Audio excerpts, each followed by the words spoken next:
नमस्कार दोस्तों, मेरा नाम है विशाल और आपका स्वागत है वीआर स्टडी सर्किल में। जैसा कि आपको पता है कि हमारी ग्राम पंचायत अधिकारी परीक्षा 2023 के बारे में क्लास जारी की हुई है मैंने, और उसके लिए आपका सिलेबस और कट ऑफ भी जारी कर दी गई है। तो मुश्किल से 1 या 2 महीने के अंदर ही आपकी एग्ज़ाम डेट डिक्लेयर हो जाएगी और आपका एग्ज़ाम हो जाएगा। इसी के संबंध में जो पहला टॉपिक मैं लेके चल रहा था, पंचायती राज का इतिहास एवं उसके संबंध में संवैधानिक उपबंध, उसमें उत्तर प्रदेश पंचायती राज अधिनियम के बारे में आज हम बात करेंगे। तो मैंने उसमें 3 से 4 स्लाइड ली हैं। आप उसको एक थोरोली क्या कहते हैं उसे, स्टोरी की तरह भी पढ़ेंगे तो आपकी याद हो जाएगा, एक आपको नॉर्मल अंडरस्टैंडिंग हो जाएगी उसके बारे में। ठीक है, तो पंचायती राज के बारे में जैसे उत्तर प्रदेश में पंचायती राज अधिनियम 1947 का अधिनियम 26 है, जो 5 जून 1947 को संयुक्त प्रांत, उस समय संयुक्त प्रांत था 1947 में, संयुक्त प्रांत की विधानसभा द्वारा पारित किया गया था। ठीक है, 7 दिसंबर 1947 को डोमिनियन भारत के गवर्नर जनरल से अनुमोदन प्राप्त हुआ था उसको। ठीक है, कानून में कुल 119 धाराएं थी।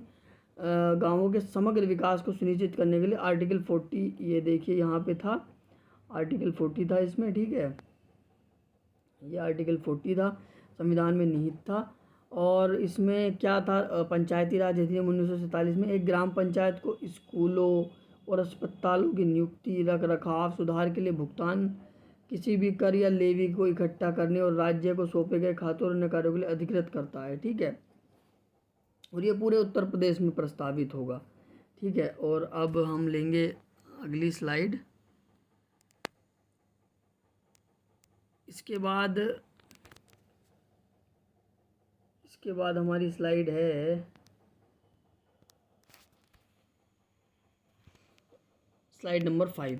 तो स्लाइड नंबर 5 में है इस अधिनियम की मुख्य विशेषताएं क्या क्या थी। ठीक है, इस अधिनियम की मुख्य विशेषताओं के बारे में हम बात करेंगे।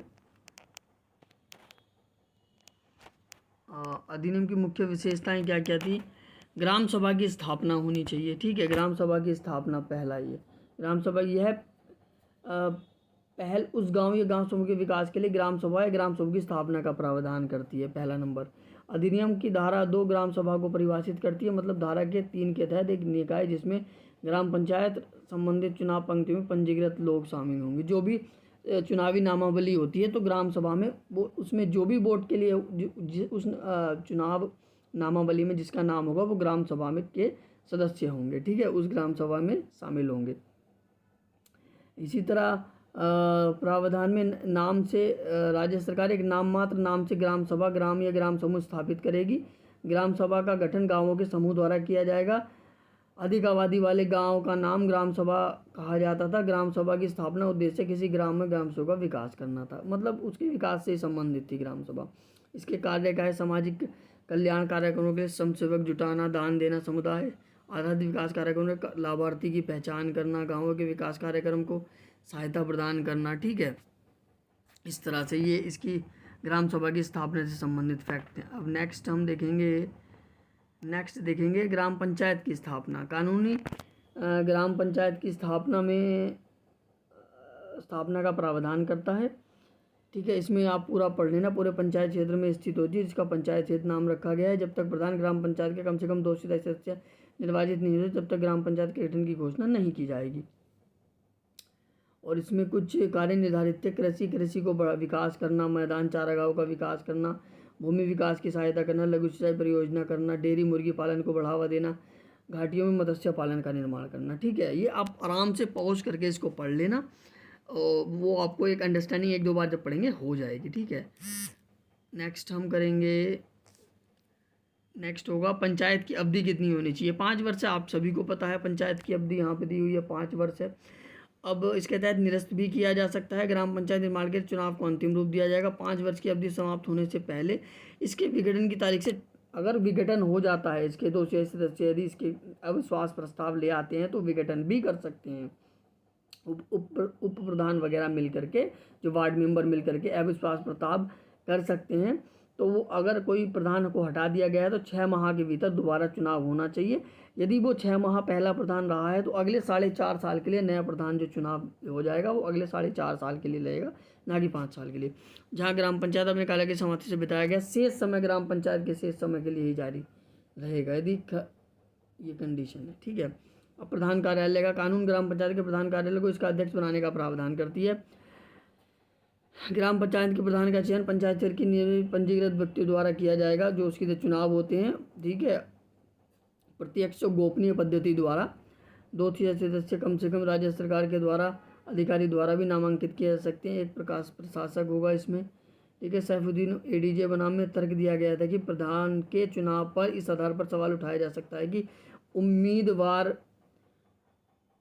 उम्मीदवार ने एक फर्जी दस्तावेज पेश किया था। ठीक है। फर्जी दस्तावेज फर्जीवाड़ा बिल्कुल नहीं चलेगा। ठीक है। इसका स्क्रीनशॉट लेके आप इसको पढ़ सकते हैं।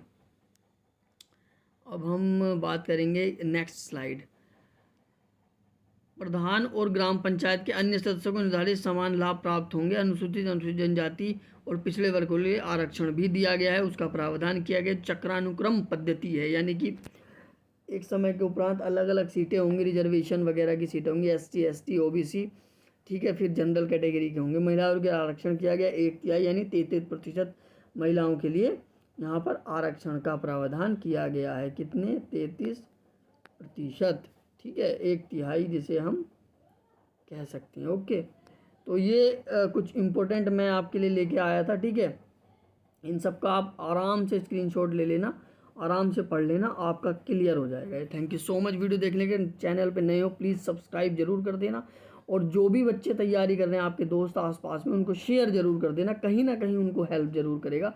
Thank you so much video देखने के लिए। Thank you so much. Have a good day.